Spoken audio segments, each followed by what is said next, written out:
ಓಂ ಕಾಲಾಭ್ರಭ್ರಮರಾಂಜನದ್ಯುತಿನಿಭಂ ವ್ಯಾವೃತ್ತಪಿಂಗೇಕ್ಷಣಂ ಕರ್ಣೋದ್ಭಾಸಿತ ಭೋಗಿಮಸ್ತಕಮಣಿ ಪ್ರೋದ್ಭೀರ್ಣದಂಷ್ಟ್ರಾಂಕುರಾಂ ಸರ್ಪಪ್ರೋತ ಕಪಾಲ ಶುಕ್ತ ಶಕಲ ವ್ಯಾಕೀರ್ಣ ಸಂಚಾರಗಂ ವಂದೇ ದಕ್ಷಿಣಮೀಶ್ವರಸ್ಯ ಕುಟಿಲ ಭ್ರೂಭಂಗ ರೌದ್ರಂ ಮುಖಂ. ಶ್ರೀ ಗುರುಭ್ಯೋ ನಮಃ. ಹರಿ ಓಂ.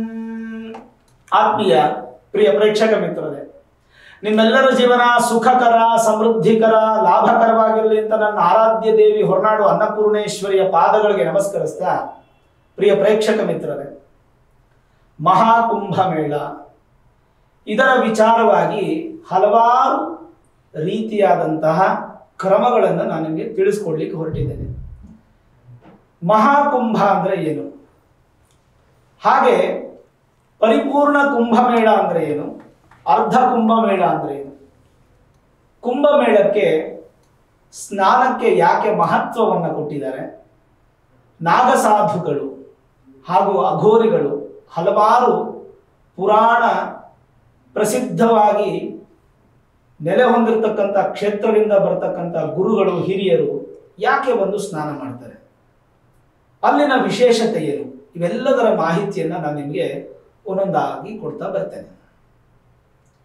ಬಹಳ ಮುಖ್ಯವಾಗಿ ನಾವು ತಿಳ್ಕೊಬೇಕಾಗಿರ್ತಕ್ಕಂಥದ್ದು ಕುಂಭಮೇಳದ ಮಹತ್ವ. ಯಾಕೆ ಕುಂಭಮೇಳ ಪ್ರಯಾಗರಾಜಲ್ಲೇ ಮಾಡ್ತಾ ಇದ್ದಾರೆ ಅನ್ನುವಂಥ ಒಂದು ಪ್ರಶ್ನೆ ಉದ್ಭವ ಆಗುತ್ತೆ. ನೋಡಿ, ಮನುಷ್ಯರೇ ಹುಟ್ಟದೇ ಇರತಕ್ಕಂಥ ಸಂದರ್ಭಕ್ಕೆ ನಿಮಗೆಲ್ಲ ಗೊತ್ತಿರೋ ರೀತಿಯಾಗಿ ಸಮುದ್ರದಲ್ಲಿ, ಕ್ಷೀರಸಾಗರದಲ್ಲಿ ಸಮುದ್ರ ಮಂಥನ ಅಂತ ವಿಶೇಷವಾದಂಥ ಒಂದು ಕಾಲ, ಅದು ಸಮುದ್ರ ಮಂಥನ ಆಗುತ್ತೆ. ಈ ಸಮುದ್ರ ಮಂಥನ ಆಗಬೇಕಾದ್ರೆ ದೇವದಾನರಲ್ಲಿ ಒಂದು ಅಗ್ರಿಮೆಂಟ್ ಆಗುತ್ತೆ. ದೇವದಾನವರು ಮಾತಾಡ್ಕೊಳ್ತಾರೆ ಸಮುದ್ರ ಮಂಥನ ಹೇಗೆ ಮಾಡಬೇಕು.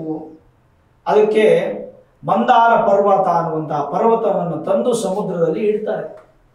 ಇಟ್ಟು ವಾಸುಕಿ ಅನ್ನುವಂತಹ ಘಟ ಸರ್ಪವನ್ನ ದಾರವಾಗಿ ಪರಿವರ್ತನೆ ಮಾಡಿ ಆ ಬೆಟ್ಟಕ್ಕೆ ಸುತ್ತುತ್ತಾರೆ. ಒಂದು ಕಡೆ ದೇವರು, ಇನ್ನೊಂದು ಕಡೆ ದಾನವರು, ಇಬ್ರು ಕೂಡ ಅದನ್ನ ಕಡಿತಾರೆ. ಮಜ್ಜಿಗೆಯನ್ನು ಕಡಿದಾಗ, ಹೆಣ್ಣು ಮಕ್ಕಳು ನೀವು ಮಜ್ಜಿಗೆಯನ್ನು ಕಡಿಯಲ್ವೇ, ಆ ರೀತಿ ಮಜ್ಜಿಗೆಯನ್ನು ಕಡಿಯೋ ರೀತಿಯಾಗಿ ಅದನ್ನ ಕಡಿಯಕ್ಕೆ ಶುರು ಮಾಡ್ತಾರೆ. ಯಾವಾಗ ಮಂದಾರ ಪರ್ವತದ ಶಕ್ತಿ, ವಾಸುಕಿ ಘಟ ಸರ್ಪದ ಬಲ ಹಾಗೂ ಮಜ್ಜಿಗೆ ಕಡಿಯೋ ರೀತಿಯಾಗಿ ಕಡಿಬೇಕಾದ್ರೆ ನಿಮ್ಗೆ ಏನ್ ಸಿಗುತ್ತೆ ಅದರಲ್ಲಿ ಅಂದ್ರೆ, ಅದರಲ್ಲಿ ಬೆಣ್ಣೆ ಸಿಗುತ್ತೆ, ಅಂದ್ರೆ ಫಲ ಸಿಗುತ್ತೆ. ಅಮೃತ ಕಲಶ ಅಂತಂದ್ರೆ ಅದರಲ್ಲಿರ್ತಕ್ಕಂಥ ಅಮೃತವನ್ನ ಸ್ವೀಕಾರ ಮಾಡಿದ್ರೆ ಅಂತವರು ಚಿರಂಜೀವಿಯಾಗಿರ್ತಾರೆ ಅನ್ನುವಂಥದ್ದು ಶುಕ್ರಾಚಾರ್ಯರಿಗೆ ಈ ದೇವರು ಮಾಡ್ತಾ ಇರ್ತಕ್ಕಂಥ ಎಲ್ಲ ಪ್ಲಾನ್ಗಳು ಅರ್ಥ ಆಗತ್ತೆ. ಅಂಥ ಸಂದರ್ಭದಲ್ಲಿ ಅವ್ರು ಏನ್ ಮಾಡ್ತಾರೆ, ಹೆಂಗಾದ್ರೂ ಮಾಡಿ ದಾನವ ಕುಲ ನಾಶ ಆಗಬಾರದು ಅಂತ ಹೇಳಿ ಇಂದ್ರನ ಮಗ ಆ ಒಂದು ಅಮೃತ ಕಲಶವನ್ನ ಎತ್ಕೊಂಡು ಹೋಗ್ತಾ ಇರ್ತಾನೆ, ಸಿಗಬಾರದು ಇವರಿಗೆ ಅಂತ. ಆ ಸಮಯದಲ್ಲಿ ಶುಕ್ರಾಚಾರ್ಯರು ಇನ್ನೂ ಹಲವಾರು ದಾನವರು ಸೇರಿ ಅವನನ್ನ ಹಿಮ್ಮೆಟ್ಟಿದಾಗ 12 ದಿನಗಳ ಕಾಲ ಯಾರ ಕೈಗೂ ಸಿಗದೆ, ಇಂದ್ರನ ಮಗ 12 ದಿನಗಳ ಕಾಲ ಯಾರ ಕೈಗೂ ಸಿಗದೆ ಪ್ರಪಂಚ ಪರ್ಯಟನೆ ಮಾಡ್ತಾನೆ. 12ನೇ ದಿನ ಸಿಕ್ಕಾಕೊಂಡ್ಬಿಡ್ತಾರೆ. ದಾನವರು ಅವ್ರನ್ನ ಮುಟ್ಟಾಕ್ಬಿಡ್ತಾರೆ. ಅಂತ ಸಮಯದಲ್ಲಿ ಏನ್ ಮಾಡ್ತಾರೆ, ಈ ಅಮೃತ ಕಲಶವನ್ನ ದೇವತೆಗಳಿಗೆ ಅಂದ್ರೆ ವಿಷ್ಣುವಿಗೆ ಕೊಡೋ ಸಂದರ್ಭದಲ್ಲಿ ಆ ಭಯಭ್ರಾಂತನಾದಂಥ ಇಂದ್ರನ ಮಗ ಜೋರಾಗಿ ಕೊಡುವಂಥ ಸಮಯದಲ್ಲಿ ಅದರಿಂದ 4 ಅಮೃತ ಬಿಂದುಗಳು, ಅಂದ್ರೆ ತೊಟ್ಟು ನೀರು ಅಂತ ಹೇಳ್ತೀವಲ್ಲ, ಬಿಂದು ಅಂದ್ರೆ ಒಂದು ತೊಟ್ಟು ನೀರು ಅಂತ ಹೇಳ್ತೀವಿ, 4 ಬಿಂದುಗಳು ಬಿದ್ದಂತ 4 ಕ್ಷೇತ್ರವನ್ನ ನಾವು ಮಹಾಪುಣ್ಯ ಕ್ಷೇತ್ರ ಅಂತ ಕರಿತೀವಿ. ಆ ಮಹಾಪುಣ್ಯ ಕ್ಷೇತ್ರದಲ್ಲಿ ಪ್ರಯಾಗರಾಜ ಒಂದು, ಹಾಗೆ ಇನ್ನೂ 3 ಇದೆ. ಹರಿದ್ವಾರ 2ನೇದು, 3ನೇದು ಉಜ್ಜಯಿನಿ ಮಹಾಕಾಳೇಶ್ವರ ಸನ್ನಿಧಾನ, 4ನೇದು ತ್ರಯಂಬಕೇಶ್ವರ ನಾಸಿಕ್. ಈ 4 ಜಾಗದಲ್ಲೂ ಆ ಅಮೃತ ಕಲಶದಿಂದ ಬಿಂದು ಬೀಳುತ್ತೆ. ಬಿದ್ದ ತಕ್ಷಣವೇ ಆ ಒಂದು ಕ್ಷೇತ್ರ ಮಹಾಪುಣ್ಯ ಕ್ಷೇತ್ರವಾಗಿ ರಾರಾಜಿಸುತ್ತೆ. ಕಾಲ ಕಳೆದಂತೆ ದೇವದಾನರಿಗೆ ಯಾರ್ಯಾರಿಗೆ ಅಮೃತ ಕಲಶ ಸೇರಬೇಕೋ ಅದು ಮಹಾವಿಷ್ಣುವಿನ ಒಂದು ಸಾರಥ್ಯದಲ್ಲಿ ಸೇರುತ್ತೆ. ಅಲ್ಲಿಗೆ ಆ ಕಥೆ ಮುಗಿಯುತ್ತೆ. ನಮಗೆ ಅಲ್ಲಿಂದ ಮುಂದೆ ಈ ಕಡೆ ಬಂದು ಇನ್ನ ಕುಂಭಮೇಳದ ವಿಚಾರಕ್ಕೆ ಬರೋಣ. ಯಾವಾಗ ಅಮೃತ ಬಿಂದು ಬಿತ್ತು, ಅಮೃತ ಬಿಂದು ಬಿದ್ದಂತಹ ವಿಶೇಷ ಪುಣ್ಯ ಕಾಲವನ್ನ ಕಾಲ ಅಥವಾ ಲಗ್ನ ಅಂತ ಪರಿಗಣನೆಗೆ ತಗೊಂಡ್ರು ನಮ್ಮ ಜ್ಯೋತಿಷ್ಯದಲ್ಲಿ, ಅಥವಾ ನಮ್ಮ ಹಿರಿಯರು, ನಮ್ಮ ಋಷಿ ಮುನಿಗಳು ತಗೊಂಡ್ರದನ್ನ. ಇದೆಲ್ಲ ವೇದ ಕಾಲಕ್ಕಿಂತ ಮುಂಚೆ ಆಗಿರ್ತಕ್ಕಂಥ ವಿಚಾರ. ಸಮುದ್ರ ಮಂಥನ ಅಂದ್ರೆ ಯಾವುದೋ ಪುರಾಣಗಳಲ್ಲಿ ಬರೆದಂಥದ್ದು, ಎಲ್ಲೋ ಓದಿದೀವಿ ಅಂತ ನಿಮ್ ಕಿವಿಗೆ ಬೀಳುತ್ತೆ. ಹಾಗಾಗಿ ಯಾವ ಇಸ್ವಿಲ್ ಮಾಡಿದ್ರು ಅಂತ ನೀವು ತಲೆ ಕೆಡಿಸ್ಕೊಳ್ಳೋ ಅವಶ್ಯಕತೆ ಇಲ್ಲ. ಇದರಲ್ಲಿ ಆಸ್ಟ್ರಾಲಜಿಕಲ್ ಆಸ್ಪೆಕ್ಟ್ಸ್ ಅಂದ್ರೆ ಜ್ಯೋತಿಷ್ಯದ ಉದಾಹರಣೆಗಳು ಇದರಲ್ಲಿ ಬಹಳಷ್ಟು ಬರುತ್ತೆ. ಅದನ್ನ ಮುಂದಕ್ಕೆ ನಾನು ತಿಳಿಸ್ಕೊಡ್ತಾ ಹೋಗ್ತೇನೆ. ಕುಂಭಮೇಳ ಆಗಬೇಕು ಅಂತಂದ್ರೆ ಯಾಕೆ ನಿರ್ದಿಷ್ಟವಾದ ಸಮಯನೇ ತಗೊಳ್ಬೇಕು ಅನ್ನುವಂಥದ್ದನ್ನ ನಾನು ತಿಳಿಸ್ಕೊಡ್ತೇನೆ. ಬಹಳ ಮುಖ್ಯವಾಗಿ ಈ ಮಹಾಕುಂಭಮೇಳ 2025ರಲ್ಲಿ ನಮ್ಮ ನಿಮ್ಮೆಲ್ಲರ ಸೌಭಾಗ್ಯ ಅಂತ ಈ ಕ್ರೋಧಿನಾಮ ಸಂವತ್ಸರದಲ್ಲಿ ಪ್ರಯಾಗರಾಜದಲ್ಲಿ ಆಗ್ತಾ ಇದೆ. ಗಂಗಾ, ಯಮುನಾ ಮತ್ತೆ ಗುಪ್ತಗಾಮಿನಿ ಆಗಿರತಕ್ಕಂಥ ಸರಸ್ವತಿ ನದಿ 3 ಜೋಡಣೆಯಿಂದ ತ್ರಿವೇಣಿ ಸಂಗಮ ಅನ್ನುವಂಥದ್ದು ಅಲ್ಲಿ ಉದ್ಭವವಾಗಿದೆ. ಅಲ್ಲಿ ಸಹಸ್ರಾರು ಭಕ್ತಾದಿಗಳು, ಕೋಟ್ಯಂತರ ಭಕ್ತಾದಿಗಳು, ನಾಗಸಾಧುಗಳು, ಹಲವಾರು ದೇವದಾನವ ಸಂಕೇತವಾಗಿರ್ತಕ್ಕಂಥ ಶಕ್ತಿಯನ್ನು ಹೊಂದಿರತಕ್ಕಂಥ ಪುರಾಣ ಪ್ರಸಿದ್ಧರು ಎಲ್ಲರೂ ಕೂಡ ಬಂದು ಅಲ್ಲಿ ಸ್ನಾನವನ್ನು ಮಾಡ್ತಾ ಇದ್ದಾರೆ. ನೀವು ಅಲ್ಲಿ ಸ್ನಾನವನ್ನು ಮಾಡಬೇಕಾ? ಅಲ್ಲಿ ಸ್ನಾನ ಮಾಡಿದ್ರೆ ಏನು ವಿಶೇಷ ಫಲ? ಯಾಕೆ ಅಲ್ಲಿ ಸ್ನಾನ ಮಾಡಬೇಕು? ಅಮೃತ ಬಿದ್ದು ಎಷ್ಟೋ ಸಾವಿರಾರು ವರ್ಷಗಳಾಗಿದೆ, ಈಗ ಸ್ನಾನ ಮಾಡೋದ್ರಿಂದ ಏನು ಫಲ? ಇವೆಲ್ಲವನ್ನ ಮುಂದಕ್ಕೆ ತಿಳಿಸ್ಕೊಡ್ತಾ ಹೋಗ್ತೇನೆ. ಹಾಗಾದ್ರೆ ವಿಶೇಷವಾದಂಥ ಈ ಒಂದು ಕುಂಭಮೇಳ ಹಾಗೂ ಭಾರತ ದೇಶದ ಒಂದು ಭವ್ಯ ಇತಿಹಾಸದ ಒಂದು ಸಂಕ್ಷಿಪ್ತವಾದಂಥ ವಿಚಾರಗಳನ್ನು ನಿಮಗೆ ತಿಳಿಸ್ಕೊಡ್ತಾ ಬರ್ತೇನೆ. ಇದು ವೇದಭೂಮಿ. ನಮ್ಮ ಭಾರತ ದೇಶ ಅನ್ನುವಂಥದ್ದು ವೇದಭೂಮಿ. ಭಾರತ ದೇಶ ನೀವು ಈಗ ನೋಡ್ತಾ ಇರ್ತಕ್ಕಂಥ ಮ್ಯಾಪ್ ಅಲ್ಲ, ಇದನ್ನ ಭವ್ಯ ಭಾರತ ಅಂತ ಕರೆದು. ಇದೊಂದು ಪರ್ವ ದಿನದ ಸಂದರ್ಭ. ಈ ಒಂದು ಸಮಯ ಏನಿದೆ, ಉತ್ತರಾಯಣ ಪುಣ್ಯಕಾಲ ಶುರುವಾಯಿತು. ಯಾವಾಗ? ಮಕರ ಸಂಕ್ರಾಂತಿಗೆ ಉತ್ತರಾಯಣ ಪುಣ್ಯಕಾಲ ಶುರುವಾಗುತ್ತೆ. ಅಲ್ಲಿಂದ ಸೂರ್ಯನ ಒಂದು ಚಲನೆ ಉತ್ತರಕ್ಕೆ ಪ್ರಾರಂಭ ಆಗುತ್ತೆ. ಅಲ್ಲಿಗೆ ನಿಮಗೆ ಮಹಾಕುಂಭಮೇಳ ಅನ್ನುವಂಥದ್ದು ಪ್ರಾರಂಭ ಆಯಿತು. ಮಾಘ ಮಾಸ, ಪೌಷ್ಯ ಮಾಸ 2 ಮಾಸ ಸೇರಿ ಈ ಮಹಾಪುಣ್ಯ ಪರ್ವಕಾಲ ಅನ್ನುವಂಥದ್ದು ಶುರುವಾಗಿ ಪ್ರಯಾಗರಾಜಲ್ಲಿ ಒಂದು ಸಂಧಿಕಾಲ ಅನ್ನುವಂಥದ್ದು ಪ್ರಾರಂಭ ಆಯಿತು. ಇದೊಂದು ಮಹಾದ್ಭುತ ಹಾಗೂ ವಿಶೇಷ. ಯಾವ ವಿಚಾರದಲ್ಲಿ ಈ ವ್ಯತ್ಯಾಸಗಳನ್ನ ಹೇಳ್ತೀನಿ ನಾನು. 144 ವರ್ಷ ಯಾಕೆ ಅನ್ನುವಂಥದ್ದಂತಂದ್ರೆ, ಗುರು ವೃಷಭ ರಾಶಿಯಿಂದ ಪ್ರಯಾಣ ಮಾಡಿ ಪುನಃ ವೃಷಭ ರಾಶಿಗೆ ಬರಬೇಕು ಅಂತಂದ್ರೆ 12 ವರ್ಷಗಳ ಕಾಲ ಸಂದರ್ಭ ತಗೊಳ್ತಾರೆ. ಗುರು ಒಂದು ಮನೆಯಲ್ಲಿ 1 ವರ್ಷ ಕಾಲ ಇರ್ತಾರೆ. ಒಟ್ಟು 12 × 12 ಅಂತಾಗ 144 ವರ್ಷ ಸಂದರ್ಭ ತಗೊಳುತ್ತೆ. ಅಂದ್ರೆ ಮಹಾಕುಂಭಮೇಳಕ್ಕೆ ಒಂದು ಸಲ ಕುಂಭಮೇಳ ಆಗೋದಕ್ಕೆ 12 ವರ್ಷ ಅಂತ ತಗೊಳ್ತೀವಿ. ಅದನ್ನ ಕುಂಭಮೇಳ ಸ್ನಾನ, ಪೂರ್ಣ ಕುಂಭ, ಮಹಾಕುಂಭ. ಮಹಾಕುಂಭ 144 ವರ್ಷ, ಪೂರ್ಣ ಕುಂಭ ಅನ್ನುವಂಥದ್ದು 12 ವರ್ಷ. ಅರ್ಧ ಕುಂಭವನ್ನು ಮಾಡುವಂತಹ ಪದ್ಧತಿಗಳು ಕೂಡ ನಮ್ಮ ಋಷಿಮುನಿಗಳು ಹೇಳಿದ್ದಾರೆ. ಅದು 6 ವರ್ಷಕ್ಕೆ ಮಾಡುವಂಥದ್ದು. ಇನ್ನೂ 12 ವಿಶೇಷವಾದ ನದಿಗಳಲ್ಲಿ ಕುಂಭಮೇಳವನ್ನ ಇತ್ತೀಚೆಗೆ ಆಯೋಜನೆ ಮಾಡಲಾಗಿದೆ. ಅದರಲ್ಲಿ ದಕ್ಷಿಣ ಭಾರತದಲ್ಲಿ ಕೂಡ ನಮ್ಮ ಕಾವೇರಿ ನದಿಗೂ ಕೂಡ ಮಾಡ್ತಾ ಇದ್ದೀವಿ. ಇಂತಹ ವಿಶೇಷವಾದ ಸಂದರ್ಭಗಳಲ್ಲಿ ನಾವು ಏನು ಮಾಡಬೇಕು? ಆಸೇತು ಹಿಮಾಚಲ ಪರ್ಯಂತಂ, ಭಾರತದ ಇರುವಂತಹ ಎಲ್ಲ ಭಕ್ತರು ಕೂಡ ಅಲ್ಲಿ ತ್ರಿವಿಧ ಸ್ನಾನ ಅಂತ ಹೇಳ್ತೀವಿ. ಅಂದ್ರೆ 3 ವಿಧವಾದ ಸ್ನಾನ.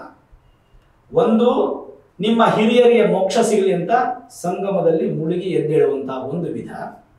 ನಿಮಗೆ ಮೋಕ್ಷ ಸಿಗಲಿ ಅನ್ನುವಂತಹ ರೂಪದಲ್ಲಿ ಇನ್ನೊಂದು ಸಲ ಮುಳುಗಿ ಎದ್ದೇಳುವಂಥದ್ದು 2ನೇ ವಿಧ. 3ನೇ ವಿಧ, ಪುನರ್ಜನ್ಮ ನ ಲಭ್ಯತೆ. ಪುನರ್ಜನ್ಮ ಅನ್ನುವಂಥದ್ದು ಬೇಡ ನನಗೆ ಅನ್ನುವಂಥದ್ದನ್ನ ಸಂಕಲ್ಪ ಮಾಡಿ 3ನೇ ವಿಧ. ಈ ತ್ರಿವಿಧಗಳಲ್ಲಿ ನಾವು ಸ್ನಾನವನ್ನ ಮಾಡಬೇಕಂತೆ. 3 ಸಲ ಪೂರ್ವಕ್ಕೆ ಮುಖ ಮಾಡಿ ಮುಳುಗಿ ಎದ್ದು ನಮ್ಮ ದೋಷಗಳನ್ನ ನಾವು ಪರಿಹಾರ ಮಾಡಿಕೊಳ್ಬೇಕು.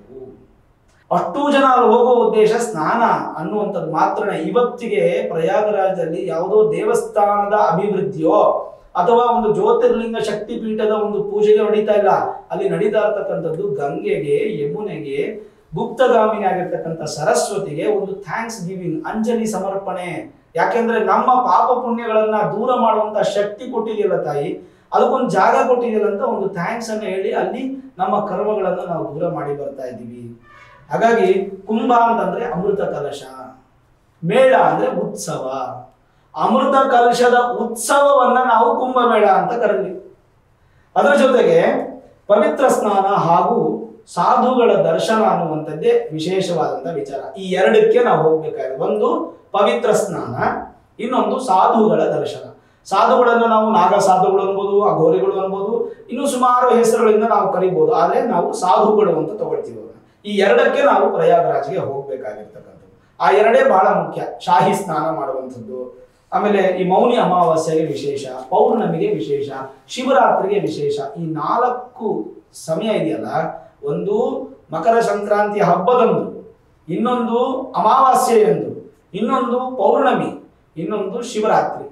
14ನೇ ತಾರೀಕು ಜನವರಿ, 29ನೇ ತಾರೀಕು ಜನವರಿ, 12ನೇ ತಾರೀಕು ಫೆಬ್ರವರಿ, 26ನೇ ತಾರೀಕು ಫೆಬ್ರವರಿ. 4 ಪರ್ವ ಸಮಯ ಇದೆಯಲ್ಲ, ಅತ್ಯಂತ ಶಕ್ತಿಯುತವಾಗಿರ್ತಕ್ಕಂಥ ಸಂದರ್ಭ. ಆ ಸಮಯವನ್ನು ನೀವು ಉಪಯೋಗಿಸ್ಕೊಳ್ಬೇಕು. ನಿಮಗೆ ತಿಳಿದಿರಲಿ, ಆಮ್ನಾಯ ಪೀಠಗಳು ಅಂತ ಇದೆ. 4 ಆಮ್ನಾಯ ಪೀಠಗಳು ನಮ್ಮ ಭಾರತ ದೇಶದಲ್ಲಿ ಇದೆ. ಪೂರ್ವಾಮ್ನಾಯ, ದಕ್ಷಿಣಾಮ್ನಾಯ, ಪಶ್ಚಿಮಾಮ್ನಾಯ ಹಾಗೂ ಉತ್ತರ ಆಮ್ನಾಯ ಅಂತ 4 ಪೀಠಗಳಿದೆ. ಈ 4 ಪೀಠಗಳು ಸ್ಥಾಪನೆ ಮಾಡಿರ್ತಕ್ಕಂಥದ್ದು ಶಂಕರಾಚಾರ್ಯರು. ಶಂಕರಾಚಾರ್ಯರೇ ನಮಗೆ ಭವ್ಯ ಭಾರತದ ಕನಸನ್ನ ಕಂಡು ನಮ್ಮ ಮುಂದಿನ ಪೀಳಿಗೆ ಹಿಂದೂ ಸಮಾಜ ಸನಾತನ ಧರ್ಮ ಉಳಿಬೇಕು ಅಂತಂದ್ರೆ ಆಮ್ನಾಯ ಪೀಠಗಳು ಕೇಂದ್ರ ಬಿಂದುಗಳಾಗಿ ಇತ್ತು ಹಿಂದಿನ ಕಾಲದಲ್ಲಿ. ಇವಾಗ ಹೇಗೆ ನಮ್ಮನ್ನ ರಕ್ಷಣೆ ಮಾಡಕ್ಕೆ ಕೋರ್ಟು ಸ್ಟೇಷನ್ಸ್ ಇದೆಯೋ, ಹಾಗೆ ಹಿಂದಿನ ಕಾಲದಲ್ಲಿ ಸನಾತನ ಧರ್ಮವನ್ನ ರಕ್ಷಣೆ ಮಾಡಲಿಕ್ಕೆ ನಮಗಿದ್ದಂತ 4 ಪೀಠಗಳು ಆಮ್ನಾಯ ಪೀಠಗಳು. ಆ ಆಮ್ನಾಯ ಪೀಠಗಳನ್ನ ಸಂರಕ್ಷಣೆ ಮಾಡೋದಕ್ಕೋಸ್ಕರ, ಆ ಪೀಠವನ್ನ ಸಂರಕ್ಷಣೆ ಮಾಡೋದಕ್ಕೋಸ್ಕರ ದತ್ತಾತ್ರೇಯ ಸ್ವರೂಪವಾಗಿರ್ತಕ್ಕಂಥವ್ರು ನಾಗಸಾಧುಗಳನ್ನ ಶಂಕರಾಚಾರ್ಯರು ಸೃಷ್ಟಿ ಮಾಡ್ತಾರೆ. ದತ್ತಾತ್ರೇಯರ ಸಹಕಾರ ಅವರ ಸ್ವರೂಪವೇ ಅಂತ ಹೇಳಬಹುದು. ಅದಕ್ಕೋಸ್ಕರ ಸಾಕ್ಷಾತ್ ಶಿವನ ಸ್ವರೂಪವೇ ನಾಗಸಾಧುಗಳು, ಅಘೋರಿಗಳು. ಸಾಕ್ಷಾತ್ ಶಿವನೇ. ಆದರೆ ನೂರಾರು, ಸಾವಿರಾರು, ಲಕ್ಷಾಂತರ ಸಾಧುಗಳನ್ನ ಶಿವನ ಸ್ವರೂಪದಲ್ಲಿ ದರ್ಶನ ಮಾಡುವಂತಹ ಏಕೈಕ ಸ್ಥಳ ಅದನ್ನ ಕುಂಭಮೇಳ ಅಂತೀವಿ. ಅದರಲ್ಲೂ ಕೂಡ ಮಹಾಕುಂಭಮೇಳ ಅದ್ಭುತವಾದಂತಹ ಸಂದರ್ಭ ಅಂತೀವಿ. ಯಾಕೆಂದ್ರೆ ಮೂಲೆ ಮೂಲೆಗಳಿರ್ತಕ್ಕಂತಹ ಸಾಧುಗಳು ಕೂಡ ಆ ಸಮಯಕ್ಕೆ ಬರ್ತಾರೆ. ಯಾರು ನೀವು ಕೊಟ್ಟಿದ್ದೀರ ಇನ್ವಿಟೇಷನ್, ನಾನು ಕೊಟ್ಟಿದ್ದೀನಿ ಇನ್ವಿಟೇಷನ್, ಹೆಂಗ್ ಗೊತ್ತಾಗುತ್ತೆ?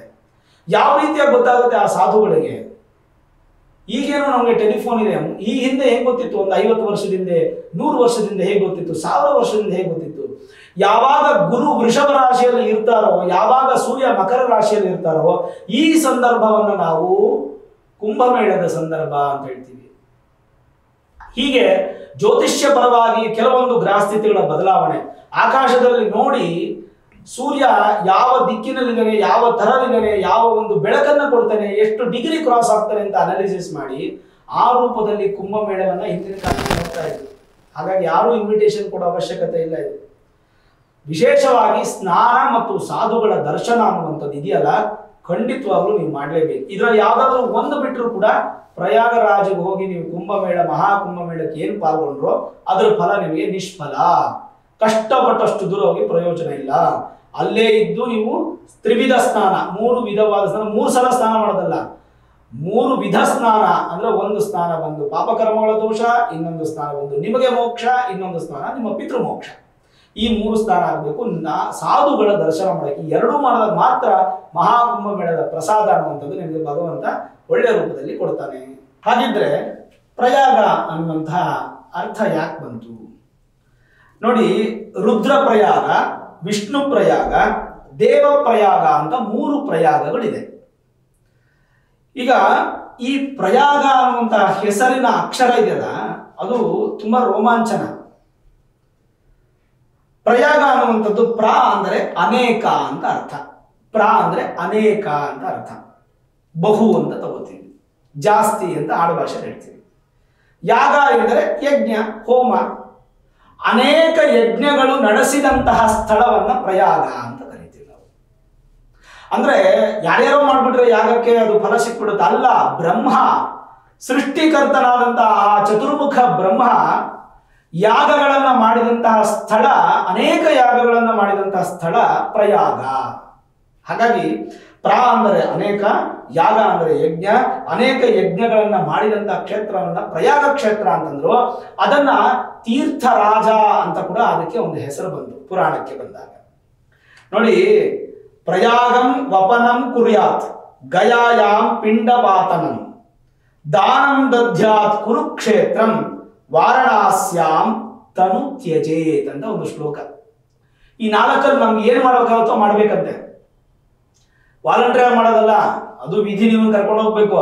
ಮೊದಲನೇದೇನಂದ್ರೆ ಪ್ರಯಾಗಂ ವಪನಂ ಕುರ್ಯಾತ್, ಅಂದ್ರೆ ಪ್ರಯಾಗದಲ್ಲಿ ವೇಣಿ ದಾನವನ್ನು ಮಾಡುವಂಥದ್ದು, ಕೂದಲನ್ನು ಕೊಡಬೇಕು, ಸ್ನಾನವನ್ನು ಮಾಡಬೇಕು ಪ್ರಯಾಗದಲ್ಲಿ. ದೇವ ಪ್ರಯಾಗು, ವಿಷ್ಣು ಪ್ರಯಾಗು, ರುದ್ರ ಪ್ರಯಾಗು ಇದೆ, ಪ್ರಯಾಗ ರಾಜನೂ ಇದೆ. ಈ ಮೂರಕ್ಕೂ ಇದೇ ಬಲ. ಎರಡನೇದು ಗಯಾಯಂ ಪಿಂಡಪಾತನಂ, ಅಂದ್ರೆ ನಮ್ಮ ಹಿರಿಯರಿಗೆ ಯಾರ್ಯಾರು ನಮ್ಮನ್ನು ಅಗಲಿ ಹೋಗಿದಾರೋ ಅಂಥವ್ರಿಗೆಲ್ಲರಿಗೂ ಸೇರಿ ಗಯಾ ಶ್ರಾದ್ದವನ್ನ, ಗಯೆಯಲ್ಲಿ ಪಿಂಡ ಪ್ರದಾನವನ್ನು ಮಾಡುವಂಥದ್ದು ವಿಷ್ಣು ಕ್ಷೇತ್ರ. ಮೂರನೇದು ದಾನಂ ದಧ್ಯಾತ್ ಕುರುಕ್ಷೇತ್ರಂ ಅಂತ ಹೇಳ್ತೀವಿ. ಕುರುಕ್ಷೇತ್ರ ಇದೆಯಲ್ಲ, ಆ ಕುರುಕ್ಷೇತ್ರ ಮಹಾಯುದ್ಧ ನಡೀತಲ್ಲ, ಕುರುಕ್ಷೇತ್ರ ಪಾಂಡವರು ಮತ್ತೆ ಕೌರವರು, ಆ ಮಹಾಕ್ಷೇತ್ರದಲ್ಲಿ ದಾನವನ್ನ ಮಾಡ್ಬೇಕಂತೆ. ದಾನ ಮಾಡ್ಲಿಕ್ಕೆ ಸಮಯ ಇಲ್ಲ, ಜಾಗ ಇಲ್ಲ, ಎಲ್ಲಿ ಬೇಕಾದ್ರೂ ಮಾಡಬಹುದು, ಆದ್ರೆ ವಿಶೇಷವಾಗಿ ಅಲ್ಲಿ ದಾನ ಮಾಡ್ಬೇಕಂತೆ. ನಾಲ್ಕನೇದಾಗಿ ವಾರಣಾಸ್ಯಾಂ ತನು ತ್ಯಜೇತ್, ಅಂದ್ರೆ ವಾರಣಾಸಿ ಕಾಶಿಗೆ ಹೋದಾಗ ನಮ್ಮ ದೇಹವನ್ನು ತ್ಯಾಗ ಮಾಡ್ಬೇಕಂದ್ರೆ, ಆತ್ಮ ಮತ್ತೆ ದೇಹ ಬೇರೆ ಆಗ್ಬೇಕಂತೆ. ಹಾಗಂತ ನಾವೇ ಸ್ವಂತವಾಗಿ ನಮ್ಮ ಪ್ರಾಣವನ್ನು ತೆಗೆದುಕೊಳ್ಳೋದಲ್ಲ, ಅದು ವಿಧಿ ಆ ಥರ ಮಾಡ್ಬೇಕು. ಹಿಂದಿನ ಕಾಲದಲ್ಲಿ ಕಾಶಿ ಯಾತ್ರೆ ಮಾಡಿದ್ರೆ ಅಲ್ಲಿಗೆ ಜೀವನ ಪರಿಪೂರ್ಣ ಆಗ್ತಿತ್ತು ಅಂತ ಅರ್ಥ. ಈ ಶ್ಲೋಕ ಹೇಳುತ್ತೆ ಇದು. ಅಲ್ಲೊಂದು ಶಕ್ತಿಪೀಠನೂ ಇದೆ ಪ್ರಯಾಗದಲ್ಲಿ, ಅದ್ಭುತವಾದ ಶಕ್ತಿಪೀಠ ದೇವಿ ಇದ್ದಾರೆ. ಅಂದ್ರೆ 18 ಶಕ್ತಿಪೀಠಗಳಲ್ಲಿ ದೇವಿಯ ಒಂದೊಂದು ಭಾಗ ಒಂದೊಂದು ಸ್ಥಳದಲ್ಲಿ ಬಿದ್ದಿದೆ. ಪ್ರಯಾಗರಾಜರು ಬಿದ್ದಿರ್ತಕ್ಕಂಥ ಶಕ್ತಿಪೀಠದ ಒಂದು ಬೆರಳುಗಳು ಅಂತ ಹೇಳ್ತೀವಿ, ಅಂದ್ರೆ ತಾಯಿಯ ಬೆರಳುಗಳು, ಸತೀ ದೇವಿಯ ಬೆರಳುಗಳು ಬಿದ್ದಿರ್ತಕ್ಕಂಥ ಜಾಗ ಅದು. ಅಲೋಪಿ ದೇವಿ ಅಂತೆಲ್ಲ ಕರೀತಾರೆ. ನಮಗೆ ಶಕ್ತಿಪೀಠದಲ್ಲಿ ಪ್ರಯಾಗೆ ಮಾಧವಿ ದೃಷ್ಟುವ, ಮಾಧವಿ ದೇವಿ, ಮಾಧವಿ ಶಕ್ತಿಪೀಠ ಅದು ಪ್ರಯಾಗ. ಅದಕ್ಕೂ ಕೂಡ ನೀವು ಮರಿಬಾರದು, ಹೋಗಿ ಬರಬೇಕು. ಇನ್ನು ಮುಖ್ಯವಾದ ಉದ್ದೇಶ ಏನಪ್ಪಾ ಅಂದ್ರೆ ಪಿತೃದೋಷ ಪರಿಹಾರ. ಎರಡನೇದು ಪಾಪಕರ್ಮಗಳ ದೋಷ ನಿವಾರಣೆ. ಮೂರನೇದು ಮೋಕ್ಷ ಪ್ರಾಪ್ತಿ. ನಾಲ್ಕನೇದು ಪಿಂಡ ಪ್ರದಾನ. ಸುಮಾರು ಜನ ಜೀವಂತ ಪಿಂಡ ಪ್ರದಾನ ಮಾಡ್ತಾರೆ. ಹೆಣ್ಣು ಮಕ್ಕಳೇ ಇದ್ದಂತ ತಂದೆ ತಾಯಿಯಂದ್ರು ತಾವು ಹುಟ್ಟಿರ್ಬೇಕಾದ್ರೆ, ಬದುಕಿರ್ಬೇಕಾದ್ರೆ ತಮಗೋಸ್ಕರ ಪಿಂಡವನ್ನು ಇಟ್ಕೋತಾರೆ, ಸತ್ತ ಮೇಲೆ ಯಾರು ಪಿಂಡ ಇಡಲ್ಲ ಅಂತ. ಈ ತರದೆಲ್ಲ ಕ್ರಮಗಳು ನಮ್ಮಲ್ಲಿ ಇದೆ. ಇಂಡೆಪ್ತ್ ಹೋದ್ರೆ ವೇದಶಾಸ್ತ್ರ ಜ್ಞಾನ ತುಂಬಾ ಅಚಲವಾಗಿರ್ತಕ್ಕಂಥ ವಿಚಾರ. ತ್ಯಾಗರಾಜನು ಅಂತ ಭೂಮಿಯನ್ನ ಒಂದು ಕುಂಭವಾಗಿ ಪರಿಗಣಿತವೋ, ಆ ಕುಂಭದಲ್ಲೇ ಬ್ರಹ್ಮ ಇದ್ದಾರೆ, ವಿಷ್ಣು ಇದ್ದಾರೆ, ಶಿವ ಇದ್ದಾರೆ, ಸಪ್ತ ದ್ವೀಪಗಳಿದೆ, ಸಪ್ತ ಸಾಗರಗಳಿದೆ, ವಸುಂಧರೆಗಳು ಇತ್ಯಾದಿ ಎಲ್ಲಾ ಶಕ್ತಿನೂ ಅಡಗಿರ್ತಕ್ಕಂಥ ವಿಶೇಷವಾದ ಸಂದರ್ಭ. ಗುರು ವೃಷಭ ರಾಶಿಯಲ್ಲಿದ್ದಾರೆ, ಸೂರ್ಯ ಬಂದು ವಿಶೇಷವಾಗಿ ಮಕರ ರಾಶಿಯಲ್ಲಿದ್ದು ಉತ್ತರಾಯಣ ಪುಣ್ಯಕಾಲ ಪ್ರಾರಂಭ ಆಗಿ 12 × 12 = 144 ವರ್ಷಕ್ಕೆ ಒಮ್ಮೆ ಬರುವಂತಹ ಮಹಾ ಕುಂಭಮೇಳಕ್ಕೆ ನೀನು ಬರ್ತಿದ್ಯಾ. ಈ ಕುಂಭಮೇಳವನ್ನ ಈ ರೀತಿಯಾಗಿ ನೀನು ಭಾವನೆ ಮಾಡು ಅಂತೇಳಿ ಅದ್ಭುತವಾಗಿ ನಮ್ಮ ಋಷಿಮುನಿಗಳು ಒಂದು ಶ್ಲೋಕದ ರೂಪದಲ್ಲಿ ತಾತ್ಪರ್ಯವನ್ನ ಕೊಟ್ಟಿದ್ದಾರೆ. ಅಂತಹ ತಾತ್ಪರ್ಯವನ್ನು ತಿಳ್ಕೊಂಡು ಇನ್ನೂ ನೀವಿದ್ದೀರಾ, ಬೇಗ ಸಿದ್ಧತೆ ಮಾಡ್ಕೊಳ್ಳಿ. ಬೇಗ ಸಿದ್ಧತೆ ಮಾಡಿಕೊಂಡು ಪ್ರಯಾಗರಾಜ್ಗೆ ಹೋಗಿ, ನೀವು ಹುಷಾರಾಗಿ ಹೋಗಿ ಸ್ನಾನವನ್ನ ಮಾಡಿ ಸಾಧುಗಳ ದರ್ಶನ ಮಾಡಿ. ಅದು ಬಹಳ ಮುಖ್ಯ. ನಾವೀಗ ಒಂದು ವಿಷಯ ತಿಳ್ಕೊಂಡ್ವಿ, 12 ವರ್ಷಕ್ಕೊಂದು ಒಮ್ಮೆ ಬರುವಂಥದ್ದು ಪೂರ್ಣ ಕುಂಭ. 12 × 12 ಒಟ್ಟು 12 ವಿಧವಾದಂಥ ಪೂರ್ಣ ಕುಂಭಗಳನ್ನ ಸಮಾಪ್ತಿ ಮಾಡಿಕೊಂಡ್ರೆ ಮಹಾಕುಂಭ. ಅದರಲ್ಲಿ ಅರ್ಧ ಕುಂಭ ಬರುವಂಥದ್ದು 6 ವರ್ಷಕ್ಕೊಮ್ಮೆ. ಈ ಜ್ಯೋತಿಷ್ಯ ವಿಚಾರವಾಗಿ ಹೇಗೆ ಬರುತ್ತೆ ಅನ್ನುವಂಥದ್ದು ಹೇಳ್ತೀನಿ. ಈಗ ನಿಮಗೆ ಕಾಣ್ತಾ ಇದೆ, ಇಲ್ಲಿ ಒಂದು ಕುಂಡಲಿ ಕಾಣ್ತಾ ಇದೆ. ಅಂದ್ರೆ ಈ ಮಹಾಕುಂಭದ ಕುಂಡಲಿ ಕಾಣ್ತಾ ಇದೆ. ಏನು?